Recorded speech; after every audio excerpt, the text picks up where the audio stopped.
In this video, you'll learn how to upload a file in Notion. This process will help you enhance your workspace by integrating various documents and media directly into your pages. Start by navigating to the Notion website, open your web browser and type in Notion. In the address bar. Press the Enter key and you will be directed to the Notion homepage. Ensure that you have a stable internet connection to avoid any loading issues. Once the homepage loads, look for the option to create a new page. This can typically be found in the sidebar on the left side of the screen.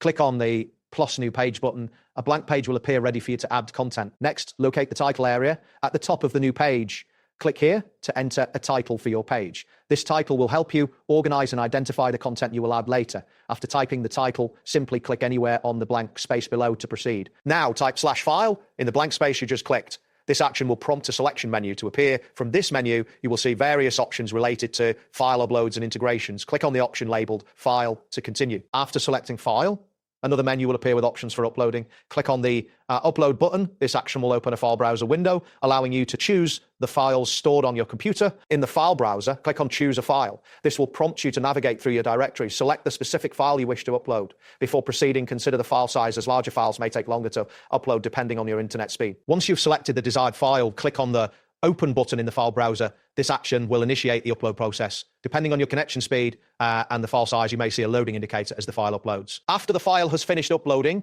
you can click on any blank space on your page to exit the upload mode. The uploaded file will now be embedded within your Notion page, accessible for future reference. Make sure to check that the file appears correctly and is functional. That wraps up today's guide. Thanks for watching and catch you in the next tutorial.